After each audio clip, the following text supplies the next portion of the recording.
Hello everyone, कैसे हो आप सब। आई विश आप सब बहुत अच्छे हों, खुश हों, स्वस्थ हों, मस्त हों और अपने जीवन में आगे बढ़ रहे हों। बिल्कुल मेरी तरह मैं भी अपने जीवन में आगे बढ़ रही हूँ। तो फ्रेंड्स, सबसे पहले एक मोटिवेशनल कोटेशन आप सबके सामने रखती हूँ।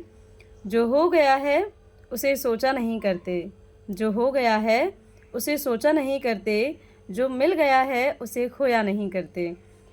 हासिल उन्हें होती है सफलता, हासिल उन्हें होती है सफलता, जो वक्त और हालात पर रोया नहीं करते। तो फ्रेंड्स, बस इसी एक मोटिवेशनल कोट के साथ आप सब के साथ मैं अपने दिन की शुरुआत कर रही हूँ। और सुबह की अभी 5:05 हुआ है और अभी मैं अपने मॉर्निंग स्टडी करूँगी।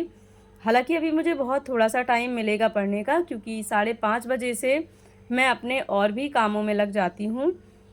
तो सबसे पहले मैंने करंट अफेयर पढ़ने का डिसाइड किया है, क्योंकि आप सबको पता है कि जो यूपी पैट का मैंने फॉर्म भरा था उसकी एग्ज़ाम डेट आ गई है। और मैंने अपना जो एडमिट कार्ड है वो भी देख लिया है। मेरा सेंटर जो है वो आगरा गया है और मेरा एग्ज़ाम डेट जो है वो 28 को है। तो आप में से कितने लोग यूपी पैट का एग्ज़ाम देने जा रहे हैं, प्लीज़ कमेंट सेक्शन में बताइएगा ज़रूर। और किसका कहाँ सेंटर गया ये भी बताएंगे तो मुझे बहुत ही अच्छा लगेगा।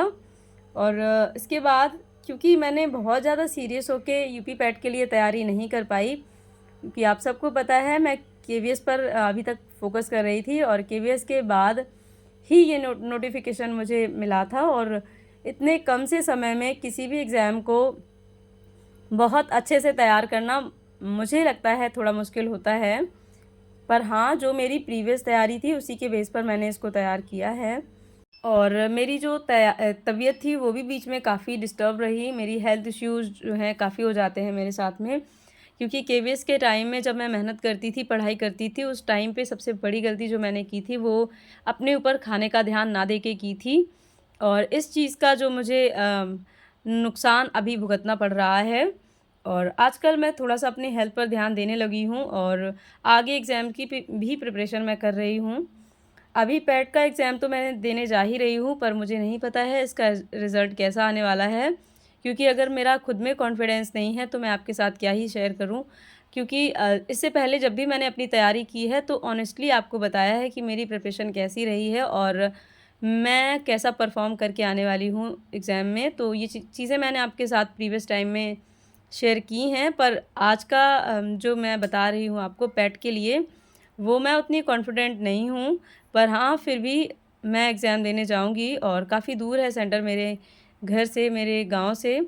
पर क्योंकि अभी टीजीटी का कुछ अता-पता नहीं है और टीजीटी की वैकेंसीज़ बहुत कम आती हैं और उसके लिए भी मुझे शुरुआत से ही तैयारी करनी है, तो उसमें भी मुझे थोड़ा-सा एफ़र्ट लगाना पड़ रहा है। तो अब की बार मैंने सोचा है, अभी तक मैं केवल एक एग्ज़ाम पर ही फ़ोकस कर रही थी। अब की बार मैंने सोचा है मैं केवल एक एग्ज़ाम के भरोसे नहीं रहूँगी। जो भी ऐसे एग्ज़ाम जिसको मैं इन सब्जेक्ट के साथ में, जो कॉमन सब्जेक्ट होते हैं, हिंदी, इंग्लिश, मैथ, इन सब के साथ में तैयार कर सकती हूँ, तो उन सबको मैं टारगेट करूँगी। और ऐसा ही एक एग्ज़ाम फ़ॉर्म अभी निकला है यूपी आरओ आरओ और एआरओ का, तो इसके बारे में भी अभी मैं सोच रही हूँ। अभी मैंने इसका फ़ॉर्म नहीं भरा है, पर मैं 1 से 2 दिन में डिसाइड करके इसको देखती हूँ मुझे भरना है या नहीं। जो भी होगा मैं आप सबके साथ ऑनेस्टली शेयर करूँगी। अगर मैंने फ़ॉर्म भरा तो मैं इसकी प्रिपरेशन भी करूँगी और इस चीज़ का पूरा व्लॉग आपके साथ मैं शेयर भी करूँगी। उसके अलावा आप लोग में से कितने लोग आरओ और एआरओ की प्रिपरेशन कर रहे हैं, कमेंट सेक्शन में बताइएगा। तो मुझे भी हेल्प मिलेगी, क्या मुझे इसका फॉर्म भरना चाहिए या नहीं, ये भी कमेंट सेक्शन में आप लोग सजेस्ट कर सकते हैं। वैसे तो मैं अपने हिसाब से ही डिसाइड कर लूँगी। और उसके अलावा जैसे 6 to 8 की वैकेंसी बिहार में आने वाली है, तो उस पर अभी मेरा फ़ोकस नहीं है, क्योंकि मुझे नहीं लग रहा है कि वो वैकेंसी आ ही जाएगी। काफ़ी चीज़ें उसके बारे में नेगेटिव सामने आ रही हैं और जब उसकी वैकेंसी आएगी तो मेरी इतनी तैयारी है अब तक कि मैं आराम से उसको क्वालिफ़ाई कर लूँगी। तो अदर एग्ज़ाम की तरफ मेरा अब ज़्यादा फ़ोकस रहेगा। और अभी मैं कर रही हूँ करंट अफ़ेयर प्रिपरेशन, क्योंकि मुझे पता है इससे पहले मैंने काफ़ी टाइम तक करंट अफ़ेयर को छोड़ रखा था, नहीं पढ़ा था और अब मुझे इस पर ध्यान देना है थोड़ा-सा।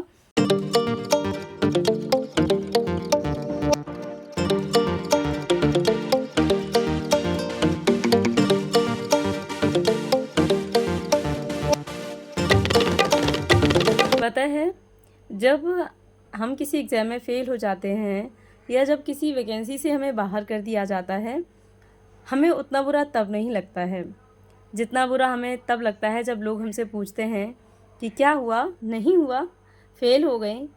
तो हमें उनको ये विश्वास दिलाना बहुत मुश्किल हो जाता है कि हम गलत नहीं हैं, हमारी मेहनत झूठी नहीं है।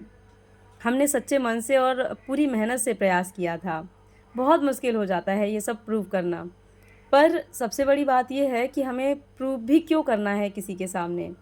मेहनत हम अपने लिए करते हैं, जॉब हम अपने लिए करना चाहते हैं, ज़िंदगी हमारी संभलेगी, तो क्यों किसी को प्रूव करना कि हम क्या करना चाहते हैं और हम कितनी ईमानदारी से कर रहे हैं। लोगों का तो काम ही होता है ऐसे सवाल खड़े करना जिससे हम टूट जाएं। तो ऐसे सवालों को हमें सुनना भी होगा और सहना भी होगा। ये पहले से माइंड मेकअप अगर करके चलें तो हमें लोगों का बुरा नहीं लगता है और लोगों को फेस करना थोड़ा सा आसान हो जाता है। कई लोग केवल इस डर से कि लोग हमसे पूछेंगे तो हम उनको क्या जवाब देंगे, लोगों के सामने आना बंद कर देते हैं, लोगों को फेस नहीं करते हैं, आना जाना छोड़ देते हैं। तो ऐसा ही मेरे साथ भी होता है। मैं बहुत रेयर ही कहीं जाती हूँ। बहुत क्लोज़ ही होते हैं जिनके पास मैं जाती हूँ, क्योंकि मुझे पता होता है वो लोग मुझे टॉन्ट नहीं करेंगे। और जो लोग मुझे टॉन्ट कर सकते हैं, ऐसे लोगों से मैं बचने की कोशिश करती हूँ। और अब जाके मुझे ऐसा एहसास होने लगा है कि मुझे इन लोगों को फेस करना होगा, क्योंकि अब मैं फिर से किसी भी एग्ज़ाम की प्रिपरेशन स्टार्ट कर रही हूँ और उसके लिए मुझे थोड़ा वक्त लगेगा। जब वक्त लगेगा तो लोग ऑब्वियस सी बात है मुझसे क्यों नहीं टकराएंगे भी और वो क्वेश्चन भी पूछेंगे कि क्या हुआ, हुआ कि नहीं हुआ, क्यों नहीं हुआ। वो आपके एफ़र्ट को पॉजिटिवली नहीं लेंगे, वो यही कहेंगे कि नहीं हुआ। और कई लोग तो ऐसे भी बोल देते हैं कि कब तक पढ़ते रहोगी, अब तो बच्चे भी पढ़ने लायक हो गए हैं, अब तो बच्चे भी पढ़ने लगे हैं। पर हमें किसी को कुछ नहीं समझाना है, हमारी लड़ाई अपने आप से है और हमें अपने आप को ही हरा के अपने आप को ही जिताना है। और मैं ऐसे किसी भी सवाल से अब नहीं डरने वाली हूँ। मैं खुलकर सबके सामने जाऊँगी और सबसे घुलूँगी मिलूँगी और बिल्कुल अपने मन को प्रसन्न रखूँगी, ताकि मैं आगे की प्रिपरेशन बहुत अच्छे मन से कर सकूँ। जब हम लोगों से बचने लगते हैं तो हमारा मन कहीं न कहीं भारी हो जाता है। हम अपने आप को कैद कर लेते हैं तो हमारा मन जो है बहुत कुंठित होने लगता है और इसका असर हमारी तैयारी पर पड़ता ही पड़ता है।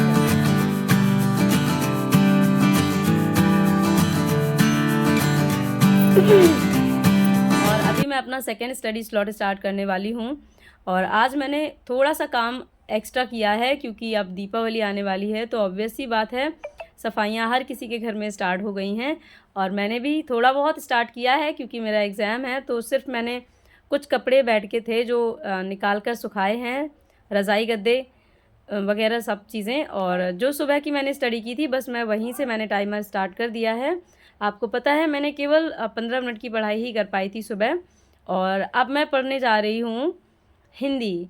और हिंदी में मैं इससे पहले भी हिंदी में मैंने पढ़ा है और आगे भी अब मैं संधि पढ़ रही हूँ, क्योंकि इससे पहले मैंने भाषा का विकास पढ़ा था चैप्टर और अब मुझे जो है संधि चैप्टर पढ़ना है।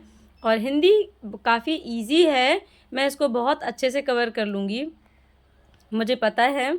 और सेकंड थिंग क्या है कि अब जो एग्ज़ाम बहुत पास आने वाला है तो ऐसे में मैं 80-20 रूल लगा के पढ़ाई करने वाली हूँ। अब ये 80-20 रूल क्या है? 80-20 रूल ये होता है कि आपको 20% पढ़ के 80% कोर्स कवर करना होता है। जो सिलेबस होता है वो 100% होता है और उस 100% में से 20% ऐसा कोर्स होता है, ऐसा सिलेबस होता है जिसको आप पढ़ के 80% मार्क्स गेन कर सकते हैं। तो ऐसा आप तभी कर पाएंगे जब बहुत अच्छे से आपको एनालिसिस करना आता हो, बहुत अच्छे से आप चीज़ों को समझ पाते हो तब। तो मैं प्रीवियस ईयर पेपर को उठाती हूँ और उसको एनालिसिस करती हूँ कि किस चैप्टर से ज़्यादा क्वेश्चन आते हैं। तो सारे चैप्टर पढ़ने की बजाय केवल वो चैप्टर पढ़े जाएँ जिससे ज़्यादा क्वेश्चन पुट अप होते हैं। तो इस तरह से कर कर के हम 20% ही पढ़ेंगे और 80% मार्क्स हमारे स्कोर हो जाएंगे। तो बस इसी तरह का रूल होता है ये।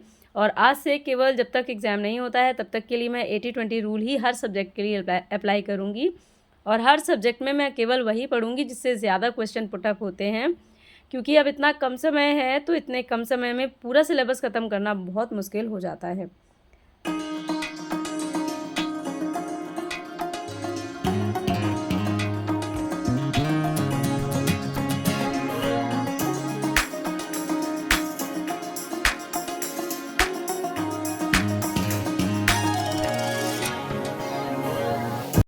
इतना सारा काम करने के बाद फिर से पढ़ाई करने बैठी हूँ तो मुझे थोड़ा-सा थका-थका फ़ील हो रहा है, क्योंकि जब हम घर में अकेले होते हैं, सारा काम हमारे अपने रिस्पॉन्सिबिलिटी में होता है, तो सब चीज़ों को कंप्लीट करते-करते ऑब्वियस सी बात है बॉडी थक जाती है और थकान में हमें एक लगता है कि थोड़ा-सा रेस्ट चाहिए।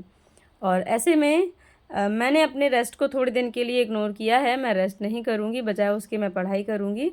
क्योंकि मुझे पता है एग्ज़ाम के बाद फिर मैं चाहे जितना रेस्ट कर लूँ, कोई दिक्कत नहीं होने वाली है और इस टाइम किया गया रेस्ट मेरे एग्ज़ाम फॉर्म की परफ़ॉर्मेंस को ख़राब कर सकता है।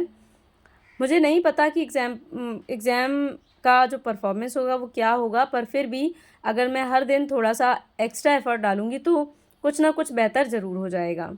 और अभी संधियाँ जो है मैं पढ़ चुकी हूँ और संधि में जो बहुत इम्पोर्टेंट है मैं केवल वही देख रही हूँ। इससे पहले चैप्टर मैंने ये ऑलरेडी पढ़ा हुआ है, तो इसमें मैंने पहले से ही हाइलाइट करके रखे हुए हैं वो संधियाँ जो ज़्यादातर एग्ज़ाम में आती हैं और जो एग्ज़ाम पॉइंट ऑफ व्यू से इम्पॉर्टेंट हैं।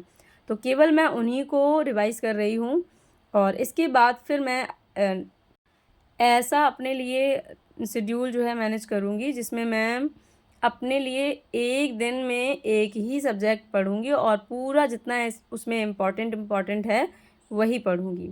अगले दिन फिर नेक्स्ट सब्जेक्ट उठाऊँगी और उसमें जो बहुत इम्पॉर्टेंट है, जिससे ज़्यादा क्वेश्चन आ सकते हैं, जिस चैप्टर से, जिस पोर्शन से, उसको ही सिर्फ मुझे पढ़ना है। और क्योंकि बहुत कम टाइम बचा है तो ऐसे में केवल यही एक तरीका है जिससे मैं इम्पॉर्टेंट पढ़ सकती हूँ और मेरे मार्क्स जो हैं ज़्यादा से ज़्यादा मैं स्कोर कर सकती हूँ।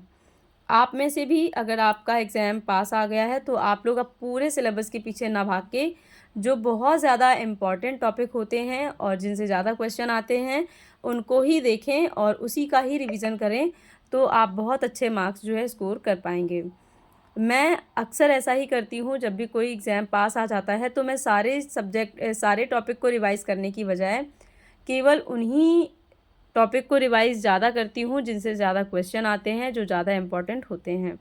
दोपहर में मैंने ईयरबड्स के थ्रू पढ़ाई कर ली थी और ये मेरा रात का समय है और आज बहुत ज़्यादा काम होने की वजह से मैं थोड़ा-सा थक भी गई हूँ, तो बहुत ज़्यादा देर तक मैं पढ़ाई नहीं करने वाली हूँ और आज का मेरा स्टडी ब्लॉग जो है यहीं तक रहेगा और संधि चैप्टर आज लगभग मेरा फिनिश हो ही गया है। फिर मिलती हूँ किसी अच्छे से ब्लॉग के साथ, तब तक के लिए till then take care and bye bye, meet you soon.